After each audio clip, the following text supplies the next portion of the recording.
ஐயா கலைஞர் அவர்களுடைய நினைவாக பேனா சிலையை வந்து நிறுவனம் அப்படின்னு நீங்கள் சொல்கிறீங்க. ஏன் அந்த இடத்துல வந்து 79 நாட்கள் உண்ணாவிரதம் இருந்து சென்னை மாகாணம் என்கின்ற பெயரை தமிழ்நாடு என்று மாற்ற வேண்டும் என்று உண்ணாவிரதம் இருந்து போராடி இறந்தார்ல சங்கரலிங்கனார் ஐயா அவர்கள். அவருடைய நினைவாக அங்கே அவருக்கு ஒரு செலவு வைத்து அவருக்கு கூட ஒரு பேனா வச்சிருக்கலாமே. ஒளிப்போர் வீரர்களை மனசில் ஏற்றிக்கிட்டு அரசியல் செய்ய வாங்க அப்படின்னு சொல்கிறார். நீங்கள் அவரை போய் நடிகர்னு சாதாரணமாக போகிற போக்கில் சொல்லுவது என்பது அது ரொம்ப ஒரு வருத்தத்தை ஏற்படுத்துது. விஜய் அவருடைய ப்ரொஃபஷன் வந்து ஆக்டிங் தானே. ஏங்க இதை சொல்கிறதுனால ஒன்றும் அதாவது கேட்டிங்களா, உங்கள் தலைவர் ஏசியிலே இருக்காருன்னா முதலமைச்சர் அவர்களும் ஏசியில் தான் இருக்கிறாங்க, எதிர்கட்சி தலைவரும் ஏசியில் தான் இருக்கிறாங்க, திரு உதயநிதி ஸ்டாலின் அவர்களும் ஏசியில் தானே இருக்கிறாரு, கூரை வீட்டில் வாழ்றாரா?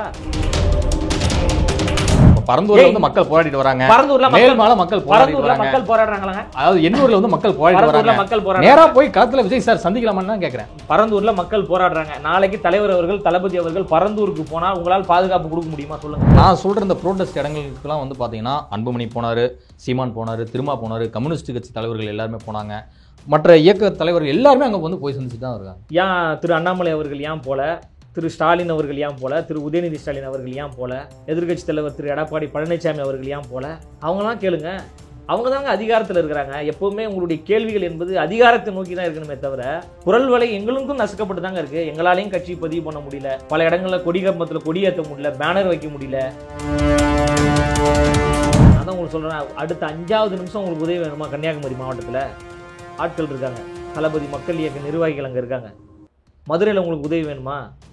திருநெல்வேலியில் வேணுமா? ஈரோட்டில் வேணுமா? தேனியில் வேணுமா? புதுக்கோட்டையில் வேணுமா? 5 நிமிஷம் வேணாம், 10 செகண்டில் அங்கே போயிடுவாங்க ஆட்கள். கோட்பாடுகளில் வெற்றிடம் இருக்குது, தலைமையில் வெற்றிடம் இருக்குது, முதலமைச்சரில் வெற்றிடம் இருக்குது. அந்த வெற்றிடத்தை எல்லாம் சரி செய்யக்கூடிய ஒரு இடத்துல எங்கள் தலைவர் அவர்கள் இருக்கிறார். திமுக சாயல் மாதிரி இருக்குது, அதிமுக சாயல் மாதிரி இருக்குது, நாம் தமிழர் கட்சி சாயல் மாதிரி எதுக்கு இருக்கணும்? நாங்கள் அதுக்கு நேரடியாக நாம் தமிழர் கட்சியில், திமுக கட்சியில், அதிமுக கட்சியில் போய் சேர்ந்துருப்போம்ல. எந்த சாயலும் கிடையாது. மக்கள் யாருமே கேள்வி கேட்கலாங்க. மக்கள் சாரையாக கூட்டம் கூட்டமாக பெரும் கூட்டமாக டெய்லி பார்த்தீங்கன்னா 5000 பேர் கட்சியில் இணைஞ்சுக்கிட்டே இருக்கிறாங்க.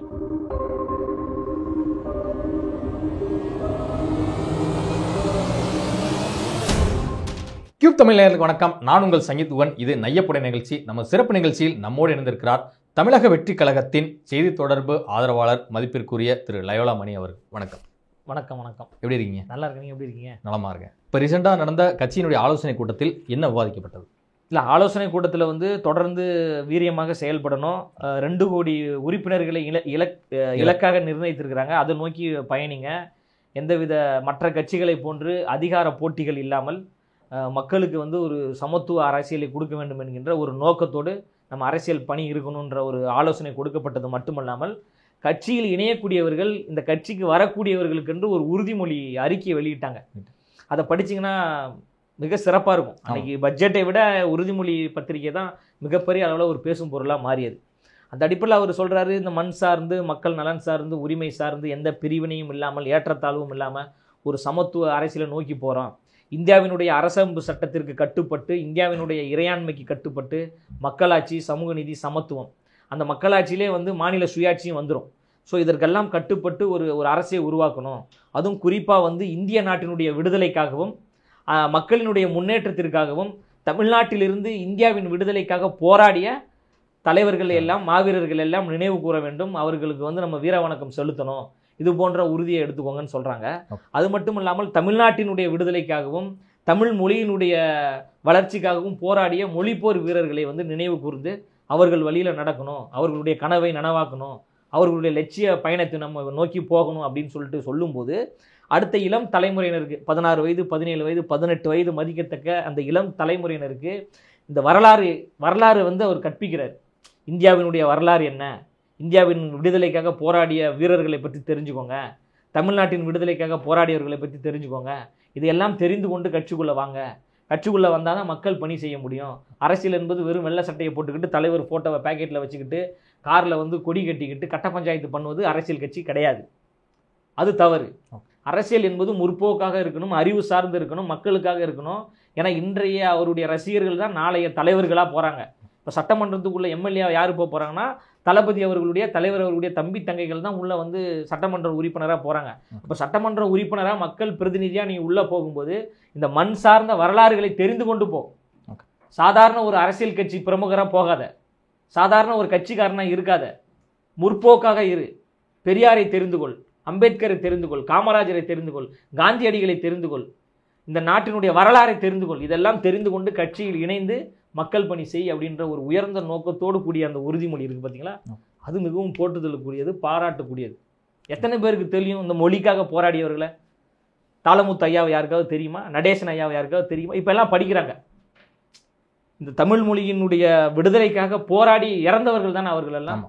நடராஜன் ஐயா வந்து தாளமுத்து ஐயா அவர்களும் நடராஜன் ஐயா அவர்களும் சிறையிலே இறந்து போனாங்க. அவர்கள் பற்ற வைத்த நெருப்பு பரபரமான புரியுதுங்களா?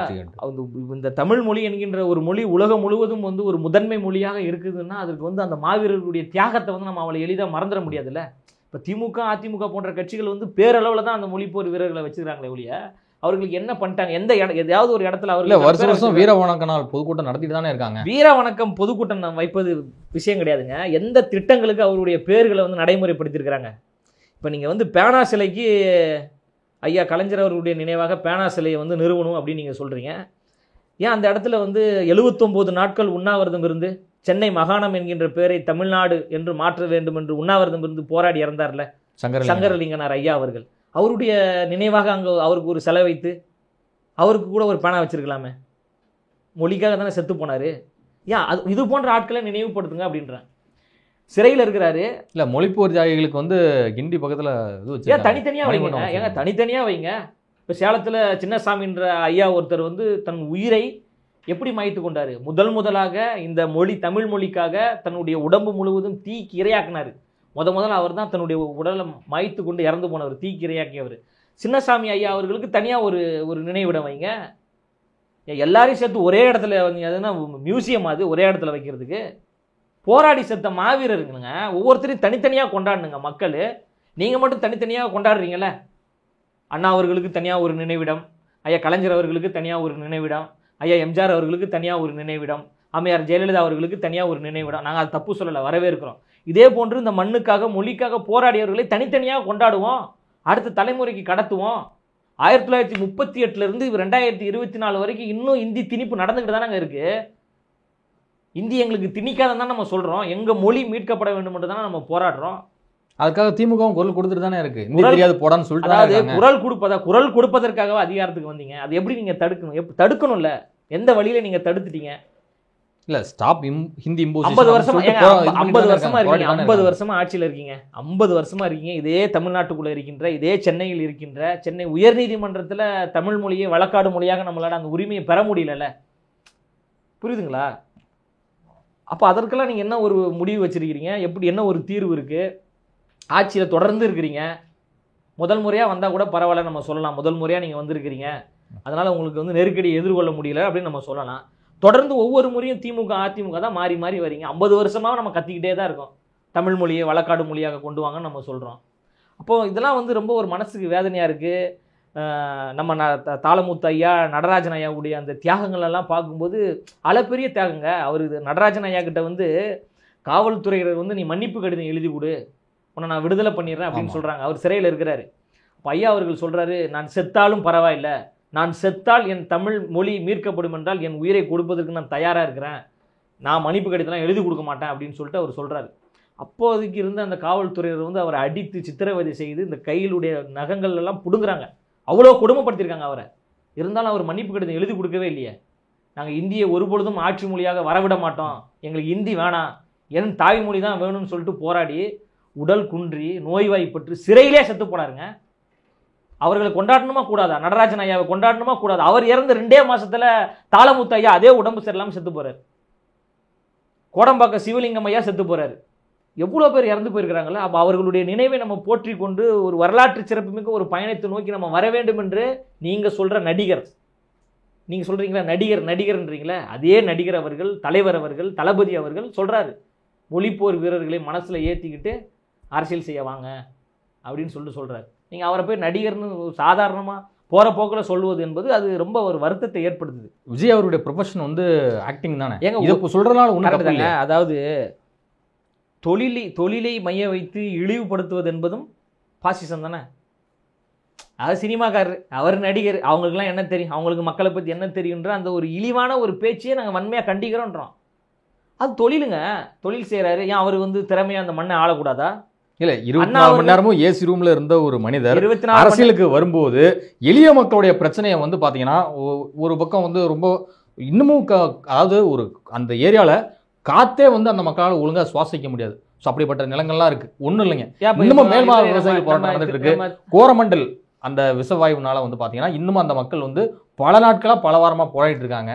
இது போன்ற மக்கள் எல்லாம் போய் எளிய மக்களை போய் நம்ம சந்திக்கணும் இல்லையா? ஆமா, இதை வந்து நீங்க உதயநிதி ஸ்டாலின் அவர்களிடமும் ஸ்டாலின் அவர்களிடமும் கேட்டா நான் உங்களை வந்து தைரியமா நான் பாராட்டுவேன். நாங்க இப்பதான் அரசியலை நோக்கி நாங்க வரோம். இருந்தாலும் டெல்லியில் நடக்கின்ற விவசாய போராட்டத்திற்கு விவசாயிகளுக்கு நாங்கள் துணை நிற்கிறோம். அந்த விவசாயிகள் மீது தடியடி நடத்துகின்ற மத்திய அரசை கண்டிக்கிறோம். பிஜேபி அரசை வன்மையா நாங்க கண்டிக்கிறோம். விவசாயிகளுடைய கோரிக்கையை நிறைவேற்றுங்க. ஒட்டுமொத்த நாடும் இயங்குவதற்கு ஒவ்வொரு நாட்டினுடைய முதுகெலும்பாக இருப்பது விவசாயம். விவசாயிகள் இல்லைன்னா மனுஷன் வாழவே முடியாது. என்னதான் டெக்னாலஜி வளர்ந்தாலும் சரி, 4G 5G 6G நீங்கள் 50G வந்தாலும் சரி, பசின்னு ஒன்று வந்துச்சுன்னா சோறு தான் திங்கணும். புரியுதுங்களா? எதையும் வந்து டெக்னாலஜி வந்து பிடிங்கி நம்ம சாப்பிட முடியாது. அப்படின்ற போது விவசாயிகள் வந்து பாதுகாக்கப்படணும். அதில் நாங்கள் உறுதியாக இருக்கோம். டெல்லியில் நடக்கின்ற விவசாய போராட்டத்திற்கு தமிழக வெற்றி கழகம் துணை நிற்கிறது. விவசாய போராட்டத்துக்கு நாங்கள் ஆதரவு தான் தரமே. இதை விட உங்களுக்கு என்ன வேணும்? வேற என்ன சொல்லணும் கேளுங்க. தமிழ்நாடு அரசு கொண்டு வந்த பட்ஜெட், கல்வி தொடர்பான பட்ஜெட்டை மனமுகர்ந்து நாங்கள் வரவேற்கிறோம். திமுக அரசு கொண்டு வந்துருச்சுன்றதுக்காக நாங்கள் எதிர்க்கிறோமா? ஆனால் அதை நீங்கள் நடைமுறைப்படுத்துவீங்களா? அது சாத்தியம் இருக்கா? வெற்று அறிக்கையாக இருக்கக்கூடாது, விளம்பரத்துக்காக இருக்கக்கூடாது.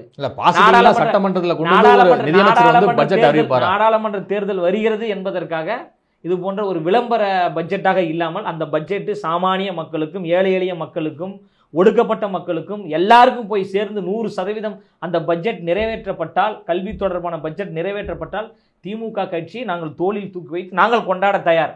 நடைமுறைப்படுத்துவார்களா சொல்லுங்க? அவங்க என்ன சொன்னாங்க? கல்விக்கு நாங்கள் 2500 கோடி தரோம் அப்படின்னு சொல்லியிருக்கிறாங்க. கல்வி கடனாக தரோன்றாங்க. ஆட்சி வருவதற்கு முன்பு தேர்தல் அறிக்கையில் என்ன சொன்னாங்க? நாங்கள் ஆட்சி அமைத்தவுடன் கடந்த முறை வாங்கிய கல்வி கடனை எல்லாம் நாங்கள் ரத்து செய்கிறோம் அப்படின்னாங்க. ரத்து பண்ணிட்டாங்களா? பண்ணலை. ஆட்சி அமைத்தவுடன் அனைத்து பெண்களுக்கும் 1000 ரூபாய் தருகிறோம். நாங்கள் ஆட்சிக்கு வந்தோம். அவங்க என்ன பண்ணாங்க? சில ரூல்ஸ் அண்ட் ரெகுலேஷன்லாம் போட்டாங்களா? இந்த பெண்களுக்கு மட்டும் தான் நாங்கள் 1000 ரூபாய் கொடுப்போம் அப்படின்னு சொன்னாங்களா? அப்போ அதையும் ஒழுங்காக முறைப்படுத்தலை. ஆட்சி அமைத்தவுடன் அரசு வங்கிகளில் நகைக்கடன் வைத்திருப்பவர்களுடைய கடனை நாங்கள் தள்ளுபடி செய்கிறோம். நாங்கள் எல்லாத்தையும் தள்ளுபடி செய்கிறோம் தான் சொன்னாங்க. அப்புறம் என்ன பண்ணாங்க? 5 சவரன் நகை இருந்தால் மட்டும் தள்ளுபடி பண்ணுவோம், அதுக்கு மேலே இருக்கிறது நாங்கள் தள்ளுபடி பண்ண மாட்டோம்னு சொன்னாங்களா? ஆட்சி அமைத்தவுடன் எங்களுடைய முதல் கையெழுத்து நீட்டை ஒழிப்பதற்கு, எங்களுடைய முதல் கையெழுத்து மது ஒழிப்பு அப்படின்னாங்களா? ரெண்டு எதையாவது ஒன்று நடைமுறைப்படுத்திருக்கிறாங்களா? எதுவுமே பண்ணல. அப்போ அவங்க சொல்கிறது ஒன்றா இருக்குது, செய்கிறது ஒன்றா இருக்குது. உங்களுடைய அறிக்கை நல்லா இருக்குது, உங்கள் பட்ஜெட்டு சிறப்பாக இருக்குது, நல்லா முற்போக்காக இருக்குது, ஜனநாயக பூர்வமாக இருக்குது. நடைமுறைப்படுத்துவீங்களான்னு தான் கேள்வி. சிங்கார சென்னைக்கு நீங்கள் 500 கோடி ஒதுக்கிருக்கீங்க. ஏற்கனவே சிங்கார சென்னைக்கு 4000 கோடி செலவு பண்ணன்னு சொன்னீங்கல்ல. எல்லா தலைவர்களும் வெள்ளை அறிக்கை கேட்டாங்க, இன்னும் வரைக்கும் வெள்ளை அறிக்கை சொல்லவே இல்லை. 4000 கோடி எப்படி செலவு பண்ணீங்கன்னு நீங்கள் மக்கள்கிட்ட எதுவுமே சொல்லலை. அப்போ திரும்ப நாங்கள் ஒரு 500 கோடி நாங்கள் அதுக்கு ஒதுக்கியிருக்கிறோம், வட சென்னைக்கு நாங்கள் ஒரு 1000 கோடி ஒதுக்கியிருக்கிறோம் அப்படின்னு நீங்கள் சொல்கிறீங்கல்ல. இதை வந்து நீங்கள் சரிப்படுத்துவீங்களா? சரியாக இந்த காசு சரியாக மக்களுக்கு போய் சேருமா அப்படின்றத நம்ம பார்க்க வேண்டியது இருக்குதுல்ல. சரியாக போனால் நாங்கள் வரவேற்கிறோம். 500 கோடியில் ஒரு 200 கோடி மினிஸ்ட்ரி வீட்டுக்கு போச்சுன்னா என்ன பண்ண முடியும்? அப்போ நம்ம தட்டி கேட்டு தானே ஆகணும். ஏன்னா இவங்களை வந்து மகாத்மாக்கள்லாம் கிடையாது, காமராஜர்கள் கிடையாது, கக்கன்கள் கிடையாது, ரொம்ப எளிமையான வாழ்க்கையெல்லாம் வாழலை. நீங்கள் கேட்டிங்களா உங்கள் தலைவர் ஏசியிலே இருக்காருன்னா? முதலமைச்சர் அவர்களும் ஏசியில் தான் இருக்கிறாங்க, எதிர்கட்சி தலைவரும் ஏசியில் தான் இருக்கிறாங்க, திரு உதயநிதி ஸ்டாலின் அவர்களும் ஏசியில் தானே இருக்கிறாரு, கூரை வீட்டில் வாழ்கிறாரா? அப்போ கேள்வி என்பது நியாயமாக இருக்கும்ல. எங்கள் தலைவர் ஏசியில் இருக்கிறாரு அப்படிங்கன்னா அவர் ஏசியில் இருந்தாங்க ஆகணும். அவருடைய தொழில் அந்த மாதிரி தான். பல கோடி பேர் பார்க்கக்கூடிய ஒரு திரைத்துறை. அப்போ அவர் ஏசியில் தான் இருந்தாகணும். அவர் நான் மக்களை சந்திக்கவே இல்லையா? இல்ல, இப்ப ப்ரோட்டஸ்ட்லாம் நடந்துட்டு இருக்கேன்னு நான் சொல்றேன். இப்ப பரந்தூர்ல வந்து மக்கள் போராடிட்டு வராங்க, பரந்தூர்ல மக்கள் போராடுறாங்களாங்க. அதாவது எண்ணூர்ல வந்து மக்கள் போராடுறாங்க. நேரா போய் களத்துல விஜய் சார் சந்திக்கலாமான்னு தான் கேக்குறேன். பரந்தூர்ல மக்கள் போராடுறாங்க. நாளைக்கு தலைவர் அவர்கள், தளபதி அவர்கள் பரந்தூருக்கு போனா உங்களால் பாதுகாப்பு கொடுக்க முடியுமா சொல்லுங்க? தலைவர் அவர்கள் போனா குறைஞ்சது ஒரு 10 லட்சம் பேர் வருவாங்களா அவரை பார்ப்பதற்காகவது? 10 லட்சம் பேருக்கு உங்களால் பாதுகாப்பு கொடுக்க முடியுமா? சட்ட ஒழுங்கு பிரச்சனை ஏற்படாமல் தடுக்க முடியுமா சொல்லுங்க? நீங்க எழுதி கொடுங்க, தலைவரை பேசி நானே அங்க வர சொல்றேன். பாதுகாப்பு கொடுக்க வாய்ப்பு இருக்கா? தலைவர் அவர்கள் எல்லா இடத்துக்கும் போகிறதுக்கு தயாராக இருக்கிறாரு, உங்களால் பாதுகாப்பு கொடுக்க முடியலையே. லியோ படத்தினுடைய இசை வெளியீட்டில் அவருக்கே நீங்கள் அனுமதி கொடுக்க மாட்டேன்றீங்க. இப்போ தலைவர் அவர்கள் மக்களை சந்திப்பதற்கு எப்படி நீங்கள் அனுமதி கொடுப்பீங்க? எங்கள் தலைவர் எங்களுக்கு முக்கியங்க. அவருடைய பாதுகாப்பு ரொம்ப முக்கியம். அவர் உடல் ஆரோக்கியம் எங்களுக்கு முக்கியம். பாதுகாப்பு நாங்கள் முறைப்படுத்தி தரோம். உங்கள் தலைவர் அவர்கள் வந்தால் நாங்கள் 1 லட்சம் காவல்துறை நாங்கள் பாதுகாப்புக்கு தரோன்னு எழுதி கொடுக்க சொல்லுவோம். எங்கள் தலைவர் நாங்கள் வர சொல்கிறோம். சும்மா எல்லா இடத்துக்கும் கூட்டிகிட்டு போயிட முடியாதுல்ல. ஒரு தலைவன் என்பவன் வந்து ஒரு ஒரு தலைமுறைக்கான தலைவருங்க. அவரை பாதுகாக்க வேண்டிய கடமை எல்லா தொண்டர்களுக்கும் எல்லா தம்பிகளுக்கும் இருக்குது. அப்படின்ற போது ஒரு வரலாற்று சிறப்பு மிக்க ஒரு உண்மையும் ஒரு தலைவர் வராங்க. இவ்வளவு தொண்டர்கள் நீங்க இருக்கீங்க, நீங்களே வந்து பாதுகாப்பா நீங்க போய் எங்களால பாதுகாப்பு மக்கள் தானே அங்க உட்கார்ந்துருக்காங்க. எங்களால பாதுகாப்பு போறாங்க. எங்களால பாதுகாப்பு கொடுக்க முடியுங்க. அன்பின் மிகுதியில 1,00,000 பேர் வருவாங்கங்க. தள்ளுமுள்ளு ஏற்படும், அங்க பிரச்சனைகள் ஏற்படும். அதற்கெல்லாம் யாரு பாதுகாப்பு கொடுப்பா? கூட்டத்தோடு கூட்டமா வந்து சில சமூக விரோதிகள் உள்ள வருவாங்க. இல்ல அந்த மக்கள்கிட்ட தானே சார் நாளைக்கு நீங்க போய் ஓட்டு கேட்க போறீங்க. மக்களை நம்ம பார்க்க போறாங்க. எல்லாருமே எங்களை நேசிப்பான்னு நம்ம சொல்ல முடியுமா?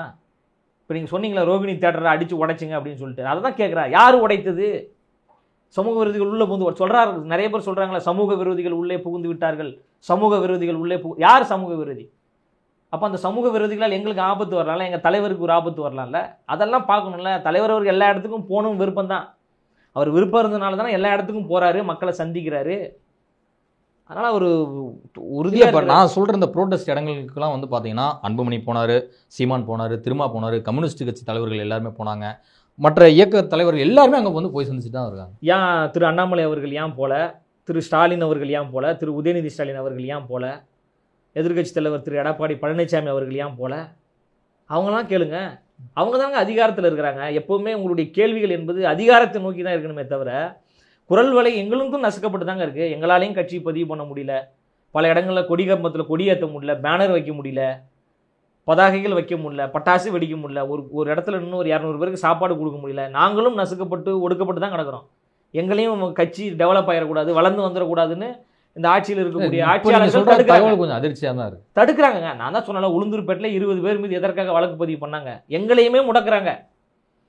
புரியுதுங்களா? அப்ப நாங்களும் வந்து இப்போ மக்களுக்கு குரல் கொடுக்குறோம், மக்கள் எங்களுக்கும் துணை நிற்கிறாங்க. எல்லாருக்குமான ஒரு நெருக்கடி இருக்குல்ல. அப்போ இந்த குரல் வலைகள் எல்லாருக்கும் நசுக்கப்பட்டு இருக்கு. அப்போ அதிகாரத்தில் இருப்பவர்களை நோக்கி நம்ம கேள்வி கேட்கணும். திரு உதயநிதி ஸ்டாலின் அவர்களே, மாமன்னன் படம் பார்ப்பதற்கு உங்களுக்கு நேரம் இருக்கு, மாமன்னன் படம் பார்க்க நீங்க போறீங்க, IPL மேட்ச் பார்க்கறதுக்காக சேப்பாக்கத்துக்கு போறீங்க, ஏன் பரந்தூருக்கு நீங்க போக மாட்டீங்களா, வேங்கை வயலுக்கு நீங்க போக மாட்டீங்களான்னு யாரை கேட்கணும்? திரு உதயநிதி ஸ்டாலின் அவர்களையும் திரு ஸ்டாலின் அவர்களையும் பார்த்து நம்ம கேட்கணும். எங்கிட்ட போய் கேட்டீங்கன்னா இப்போ நாங்கள் போறதுனால என்ன ஆகுது சொல்லுங்க? இப்போ நாளைக்கே நாங்கள் போறோம், உடனே அந்த மக்களுடைய போராட்ட கரத்தை வந்து உடனே நடவடிக்கை எடுத்துருமா அந்த அரசு? சட்ட ஒழுங்கு பிரச்சனை ஏற்படுத்திட்டாங்க, அரசு அனுமதியை மீறி 1000 பேர் போனாங்க, அவர்கள் மீது வழக்கு பதிவு, இதை தான் பண்ண முடியும். மக்களுக்கு தீர்வு கொடுத்துருவீங்களா? இப்போ நாளைக்கு தலைவர் போறாரு வேங்கை வயலுக்கு, உடனே குற்றவாளியை கண்டுபிடிச்சிருவீங்களா? அடுத்த செகண்டே கண்டுபிடிச்சிருவீங்களா? 450 நாளா இன்னும் கண்டே பிடிக்கல. இப்ப தலைவர் அவர்கள் போனோன்னு கண்டுபிடிச்சிருக்கீங்களா? இல்ல, மக்களுக்காக ஒரு ஜனநாயக குரலா ஒலிக்கிறதுல எந்த தப்பும் இல்லை. விளம்பர அரசியல் செய்ய விரும்பவில்லை. நாங்க வந்து பரந்தூருக்கு போய் ஒரு விளம்பரப்படுத்தணும், அப்புறம் போயிட்டு வேங்கை வயல போய் நின்று அங்கே ஒரு விளம்பரப்படுத்தணுன்றதெல்லாம் கிடையாது. இப்போ மற்ற அரசியல் கட்சி தலைவர்கள்லாம் ஏன் அங்கே போறாங்கன்னா, மக்களிடம் போய் சென்று சேரணும், நம்மளுடைய முகம் வந்து மக்களுக்கு போகணும் அப்படின்னு தான் போவாங்க. எல்லா போராட்டத்துக்கும், ஆர்ப்பாட்டங்களுக்கும், பல இடங்களுக்கும், மக்கள் கூடிய இடங்களுக்கும் ஏன் போறாங்கன்னா, அவர்களை வந்து முன்னிலைப்படுத்திப்பதற்கு, அவர்களை வந்து பரிச்சயமா தெரிவதற்காக போறாங்க.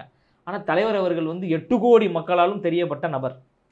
அவர் போய் தான் பேசணும்னு கிடையாது. தலைவர் அவர் ஒரு அறிக்கை விட்டாலே போதும், ஒரு வீடியோ வெளியிட்டு பேசினாலே போதும், மிகப்பெரிய புரட்சி ஏற்பட்டுரும் தமிழ்நாட்டில். அதற்கான காலம் கனிந்து வருகிறது. 2026 மிகப்பெரிய மாற்றம் ஏற்படும். காத்திருங்க. காத்திருந்தால்தான் புரட்சி நடக்கும். உடனே நடப்பது புரட்சி கிடையாது. இல்லை, நீங்கள் காமராஜரை உள்வாங்கின ஒரு மனிதர், பெரியாரை உள்வாங்கின ஒரு மனிதர், அம்பேத்கரை உள்வாங்கின ஒரு மனிதர், லயோலா மணியை இந்த தாவேக்கால இருக்கிறதுக்கு முன்னாடி இருந்தே நான் நிறைய இடங்களில் பார்த்துட்டு வரேன். ஸோ அப்படி இருக்கப்ப காமராஜர் அவர்கள் வந்து ஒரு மாவட்டத்துக்கு போகிறாரு அப்படின்னா, இந்த மாவட்டத்துக்கு போனால் இந்த ஒன்றியத்தில், இந்த ஒன்றியத்துக்கு பக்கத்தில் இந்த கிராமம் இருக்கும், இந்த பேரூராட்சி பக்கத்தில் நகராட்சி, அப்படி துல்லியமாக ஒவ்வொரு கிராமத்தையும் வந்து சொல்லுவாருங்களாம். ஸோ ஒரு அரசியல்வாதிக்கு வந்து பார்த்தீங்கன்னா கிரவுண்ட் லெவல் பாலிடிக்ஸில் மேப் அப்படிங்கிறது ரொம்ப முக்கியம். ஸோ அப்போ நீங்கள் மக்களை போய் சந்திக்க தானே எல்லாமே உங்களுக்கு வந்து எல்லாமே ஆதரவு தெரியுங்க. தமிழ்நாட்டில் எல்லா கிராமங்களுடைய பேர்களும் தெரியும், என்னென்ன கிராமத்தில் என்னென்ன பிரச்சனைகள் நடந்துகிட்டு இருக்குன்னு எங்களுக்கு தெரியும். நான் தான் உங்களுக்கு சொல்கிறேன், அடுத்த 5வது நிமிஷம் உங்களுக்கு உதவி வேணுமா? கன்னியாகுமரி மாவட்டத்தில் ஆட்கள் இருக்காங்க, தளபதி மக்கள் இயக்க நிர்வாகிகள் அங்கே இருக்காங்க. மதுரையில் உங்களுக்கு உதவி வேணுமா? திருநெல்வேலியில் வேணுமா? ஈரோட்டில் வேணுமா? தேனியில் வேணுமா? புதுக்கோட்டையில் வேணுமா? 5 நிமிஷம் வேணாம், 10 செகண்டில் அங்கே போயிடுவாங்க. ஆட்கள் இருக்கிறாங்க பிரதர், எல்லாம் வேலை செஞ்சுட்டு இருக்காங்க. மக்களோட தலைவர் வந்து மக்களாக தான் இருக்கிறாங்க. மக்கள்கிட்ட இருந்து அந்நியப்பட்டே இல்லை, மக்களோடு மக்களாக இருக்கிறாங்க, மக்களுக்கு உதவி செஞ்சுக்கிட்டு தான் இருக்கிறாங்க. நீங்கள் வேணா எனக்கு ஒரு வாய்ப்பு கொடுங்க. இந்த மாவட்டத்தில் எங்கள் சொந்தக்காரர் இருக்கிறாங்க, அவங்கள போய் பார்க்கணும், அவங்களுக்கு ஒரு உதவி செய்யணும்னு நீங்கள் இந்த நேர்காணலே எனக்கு ஒரு வாய்ப்பு கொடுங்க, 5வது நிமிஷத்தில் அங்கே உதவி போயிடும். அப்போ எங்களுடைய தோழர்கள் அங்கே இருக்கிறாங்கன்னு தானே அர்த்தம். அப்போ அவங்க மக்களோடு மக்களாக இருக்கிறாங்கன்னு தானே அர்த்தம். நான் வெளிப்படையாக தான் உங்களுக்கு ஒரு சேலஞ்சாக தான் சொல்கிறேன். நீங்கள் ஒரு ஃபோன் பண்ணி எனக்கு ஒரு இது கொடுங்க, எங்கள் சொந்தக்காருக்கு அங்கே ஒரு உதவி போக வேண்டியது உடனே பண்ணுங்கன்னு கூட சொல்லுங்கள், உடனே நான் அதை பண்ணி காட்டுறேன். எங்கள் பொதுச் செயலாளர் அவர்களுக்கு ஃபோன் அடித்தா போதும், அடுத்த 5வது நிமிஷம் அங்கே உங்களுக்கு உதவி போய் சேர்ந்துடும். அந்தளவுக்கு மக்களோடு மக்களாக தான் இருக்கிறோம். தலைவர் அவர்களுடைய ஒத்துழைப்பும் தலைவர் அவர்களுடைய ஆதரவும் இல்லாமல் எந்த நிர்வாகியும் அவ்வளோ தூரம்லாம் போக முடியாது. அப்போ தலைவர் அவர்களும் 24 மணி நேரத்தில் ஃபோனில் ஃபாலோ பண்ணிக்கிட்டே இருக்கிறாரு. என்ன பிரச்சனைகள் நடந்தாலும் பக்கத்தில் இருக்கும் ஃபோன் பண்ணி அங்கே போய் பாரு, அங்கே என்ன நடக்குது, என்ன பிரச்சனை அப்படின்றத அவர் விசாரிச்சுக்கிட்டே தாங்க இருக்கிறாரு. 24 மணி நேரமும் மக்களோடு மக்களாக இருந்தால் தான் நீங்கள் நம்புவீங்களா? மக்கள் சிந்தனையிலே இருக்கிறார் அவர், மக்களை சிந்தித்து கொண்டே இருக்கிறார். அதெல்லாம் நடக்கும், நல்ல ஒரு மாற்றம் ஏற்படும். இதெல்லாம் வந்து நீங்கள் உதயநிதி ஸ்டாலின் ஐயா கிட்ட கேளுங்க. அடுத்து அவர் தான் இந்தியாவில் வந்து பார்த்தீங்கன்னா தேர்தல்ங்கிறது எல்லாருமே வந்து பார்த்தீங்கன்னா யாத்திரை அப்படிங்கிற ரீதியில் வந்து போய் மக்களை சந்திச்சுக்கிட்டே வராங்க. ஸோ அதுபோல் ஏன் விஜயும் சந்திக்க, அதாவது யாத்திரைகள் யார் போவாங்க அப்படின்னு பார்த்தீங்கன்னா, யாருக்கு கெட்ட பேர் இருக்கோ அவங்க வந்து நல்ல பேர் வாங்குவதற்காக யாத்திரை போவாங்க. நாங்கள் கடந்த ஆட்சியில் இப்படி பண்ணிட்டோம், இனிமேல் நாங்கள் அப்படி பண்ண மாட்டோம். ஆந்திராவில் யாத்திரை போய் தான் இல்லை, அது ஒரு ராஜசேகர் ரெட்டி வந்து ஆட்சி பிடிச்சார். ஒரு மன்னிப்பு கேட்பதற்காக யாத்திரை போவாங்க. எங்களால் ஏதாவது நாங்கள் ஏதாவது பாவம் பண்ணியிருக்கோமா மக்களுக்கு? ஏதாவது ஒரு கெடுதல், எங்களால் ஏதாவது ஒரு சட்ட ஒழுங்கு பிரச்சனை, எங்களால் வந்து ஏதாவது ஒரு சாதி கலவரம் ஏதாவது நடந்து குடிசைகள் ஏதாவது கொளுத்தப்பட்டிருக்கா, எங்களால் ஏதாவது மத கலவரம் ஏற்பட்டு இந்துக்களுக்கும் இஸ்லாமியர்களுக்கும் கிறிஸ்தவருக்கும் ஏதாவது சண்டை ஏற்பட்டிருக்கா? எதுவுமே தூய்மையான உள்ளத்தோடு இப்போ தாங்க வரோம். வரும்போது நாங்கள் எதுக்கு யாத்திரை போகணும்? நாங்கள் யாத்திரை போக வேண்டிய தேவையே இல்லை. யாத்திரை யார் போவாங்கன்னா, யார் தப்பு பண்ணாங்களோ அந்த தப்பை சரி செய்து கொள்ள மக்கள்கிட்ட போய்ட்டு இதுக்கப்புறம் நாங்கள் எதுவுமே பண்ண மாட்டோங்க, தெரியாமல் பண்ணிட்டோம், ஒரு வாய்ப்பு கொடுங்க அப்படின்றதுக்காக யாத்திரை போவாங்க. நாங்கள் யாத்திரை போகிறதுக்கெல்லாம் வரலங்க. நாங்கள் மக்களை வென்று மக்களிடம் வாக்கே வாங்கி அதிகாரத்திற்கு போய் அதன் பிறகு மக்களுக்கு நல்லது செய்யணும் நாங்கள் வந்திருக்கிறோம். நாங்கள் மக்கள் மனசை வெல்லணும் அப்படின்னா நாங்கள் மக்கள் அவங்களுடைய முகத்தை பதிஞ்சு வச்சுக்கிட்டே இருக்கணும்ல. அதாவது தளபதி அவர்கள் எல்லாருக்குமே தெரியும், தலைவர் அவர்கள் செய்த உதவிகள் எல்லா மக்களுக்குமே தெரியும். இப்போ எதிரணியில் வந்து திமுகவில் வந்து காமராஜர் அவர்களும் அண்ணா திமுகவில் வந்து கக்கன் அவர்களும் தலைவர்களாக இருந்து நாங்கள் உள்ளே வரும்போது எங்களுக்கு வேணால் ஒரு நெருக்கடி இருக்கலாம். 2 பெரிய தலைவர்கள் இருக்காங்க, இவர்களுடைய கொள்கை கோட்பாடுகள் இவர்களுடைய நேர்மையெல்லாம் தாண்டி நம்ம எப்படி வர்றதுன்ற ஒரு பயம் இருக்கும். இப்போ அப்படியா இருக்குது திமுக அதிமுகவில்? மக்கள் அதிருப்தி, எல்லா இடங்களையும் வெற்றிடம். எதில்? கொள்கையில் வெற்றிடம் இருக்குது, கோட்பாடுகளில் வெற்றிடம் இருக்குது, தலைமையில் வெற்றிடம் இருக்குது, முதலமைச்சரில் வெற்றிடம் இருக்குது. அந்த வெற்றிடத்தை எல்லாம் சரி செய்யக்கூடிய ஒரு இடத்துல எங்கள் தலைவர் அவர்கள் இருக்கிறார். இப்போ எதற்காக கொள்கையில் வெற்றிடம் அப்படின்னு நான் சொன்னேன்னா, திராவிடம் என்றால் என்னன்னு கேட்டால் அதுக்கு பதிலே இல்லை திமுக கிட்ட. திராவிடம் என்றால் என்ன அப்படின்னா கூட அவங்களுக்கு பதில் கிடையாது. அப்போ அந்த கொள்கைகளையும் வந்து சுமந்துக்கிட்டு தான் நாங்கள் வரோம். யாரோ ஒருத்தர் சரியான ஒரு பதில் சொல்லுங்க பார்ப்போம். திராவிடம் என்றால் என்ன? நாங்கள் சொல்கிறோம் சமத்துவம், சமூக நீதி, தமிழ் தேசியம், தமிழ் இனம் பற்றி நாங்கள் சொல்கிறோம். அவங்க ஒரு கோட்பாடு சொல்கிறாங்களா, அந்த கோட்பாட்டுக்கான விளக்கத்தை சொல்லுங்கள். அப்போ அதற்கெல்லாம் ஒரு வெற்றிடம் இருக்குல்ல. கொள்கைக்கே கோட்பாடுகளுக்கே வெற்றிடம் இருக்கும்போது அப்போ தலைவர்களுக்கு வெற்றிடம் இருக்காதா? அந்த வெற்றிடத்தை சரி செய்ய நாங்கள் வரோம். எங்கள் எதிரணியில் இருப்பவர்கள் காமராஜரோ கக்கனோ அண்ணல் அம்பேத்கரோ பெரியாரோ கிடையாது. எல்லாம் ஊழல்வாதிகள், எல்லாம் குடும்ப ஆட்சி நடத்தக்கூடியவர்கள் தான் இருக்கிறாங்க. அப்போ அதிலிருந்து ஒரு மாற்றத்தை மக்களே இயல்பாக விரும்பிட்டாங்க. அதை சரி செய்யக்கூடிய இடத்துல எங்கள் தலைவர் அவர்கள் வரார். தமிழக வெற்றி கழகத்தின் உறுதிமொழியில் வந்து நாம் தமிழர் கட்சியின் சாயல் இருப்பதாக, நாம் தமிழர் கட்சியின் கொள்கைகள் இருப்பதாக சாட்டை துரைமுருகன் அவர்கள் வந்து ஒரு விஷயத்தை வந்து குறிப்பிடுறாரு. அவருடைய வலைவலி வெளியிட்டிருக்கிறாரு. இது எப்படி பார்க்குறீங்க? நான் எங்கள்கிட்ட வந்து என்ன, எங்களுடைய சாயல் என்பது மக்கள் சாயலுங்க. மக்கள் மனசில் என்ன நினைக்கிறாங்களோ அதை வந்து நாங்கள் நடைமுறைப்படுத்தணும் அப்படின்னு சொல்லிட்டு தான் வரோம். நாங்கள் எந்த கட்சியும் சாயல் அப்படின்னா வரல. எந்த கட்சியோட சாயல்னா அந்தந்த கட்சியில் போய் சேர்ந்துருப்போமே. இப்போ திமுக சாயல் மாதிரி இருக்குது, அதிமுக சாயல் மாதிரி இருக்குது, நாம் தமிழர் கட்சி சாயல் மாதிரி எதுக்கு இருக்கணும்? நாங்கள் அதுக்கு நேரடியாக நாம் தமிழர் கட்சியில், திமுக கட்சியில், அதிமுக கட்சியில் போய் சேர்ந்துருப்போம்ல. எந்த சாயலும் கிடையாது. நாங்கள் ஒரு கோட்பாடுகளை முன்வைத்து வரோம். ஆனால் சீமான் அவர்கள் அவர் ஒரு கோட்பாடுகளை முன்வைத்து அவர் அரசியல் செய்கிறாங்க. ஸோ இங்கே வந்து கோட்பாடுகளுக்கு இடையே நடக்கின்ற ஒரு சண்டை தான். அதில் நாங்கள் மிக தெளிவான ஒரு கோட்பாடுகளை முன் வச்சு வரோம். எந்த சாயலும் கிடையாது. அது அவர்கள் அவருடைய தேவைக்காக பயன்படுத்திக்கிறாங்க, எங்களை பயன்படுத்திக்கிறாங்க. நாங்கள் யாரையும் பயன்படுத்தலை. எங்களுடைய அரசியல் என்பது தெளிவாக இருக்குது. எந்த பிரிவினையும் இல்லாத ஒரு அரசியல். இந்தியாவினுடைய அரசமைப்புக்கு கட்டுப்பட்டு, இறையாண்மைக்கு கட்டுப்பட்டு ஒரு சமூக நீதி அரசை நோக்கி நாங்கள் போகிறோம். எங்களுக்கு பெரியாரும் தேவை, அண்ணல் அம்பேத்கரும் தேவை, காமராஜர் அவர்களும் தேவை, காந்தியடிகளும் தேவை, சமத்துவம் தேவை, சமூக நீதி தேவை, மத நல்லிணக்கம் தேவை, சாதிய பாகுபாடு இல்லாத ஒரு சமத்துவம் தேவை என்கின்ற ஒரு நோக்கத்தோடு நாங்கள் போகிறோம். இது வந்து எதனுடைய சாயல் நீங்கள் சொல்லுங்கள்? எந்த சாயலுமே கிடையாது. இது மக்களுக்கான சாயல். மக்கள் விரும்பக்கூடிய ஒரு கருத்தியலுக்கான சாயலோடு நாங்கள் போகிறோம். பிரபல அரசியல் ஆலோசகர் பிரசாந்த் கிஷோர் அவர்கள் ரீசெண்டாக ஒரு சேட்டலைட் சேனலுக்கு வந்து பேட்டி கொடுத்திருந்தார். அந்த பேட்டியில் வந்து விஜய் அவர்கள் தமிழ்நாட்டு அரசியலில் ஒரு முக்கிய புள்ளியாக வருவார் அப்படிங்கிறதும் குறிப்பிட்டிருக்காரு. அவருடைய கருத்தை எப்படி பார்க்குறீங்க? ஏங்க இதை தாங்க ஆரம்பத்துலேருந்து நாங்கள் சொல்லிக்கிட்டு இருக்கோம். தமிழ்நாட்டு மக்கள் அதான் சொல்லிக்கிட்டு இருக்காங்க. ஆதரவாளர்களாக நாங்கள் பல ஊடகங்களில் வந்து தளபதி அண்ணன் தலைவர் அவர்கள் வந்து மிகப்பெரிய ஒரு மாற்று சக்தியாக வருவார், ஒரு மாற்றத்தை உருவாக்குவாருன்னு நாங்கள் சொல்கிறோம்.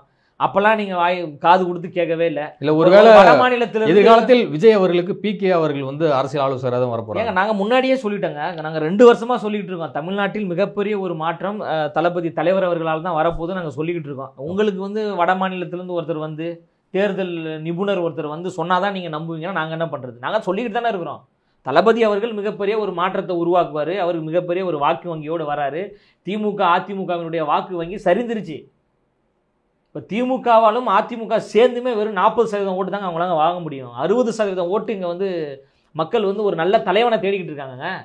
ஓப்பன் சேலஞ்ச் சொல்கிறாங்க. 2026 சட்டமன்ற தேர்தலில் திமுக தனித்து, அதிமுக தனித்து, பிஜேபி தனித்து, எங்கள் தமிழக வெற்றி கழகம் தனித்து போட்டியிட தயாராகுங்க. எந்த கூட்டணிக்கும் போகக்கூடாது. திமுக தனித்து 234 தொகுதியில் நிற்கணும், அதிமுக தனித்து 234 தொகுதியில் நிற்கும், நாங்களும் தனித்து 234 தொகுதியில் நிற்கிறோம். வாக்கு வங்கியை நிரூபிப்போமா?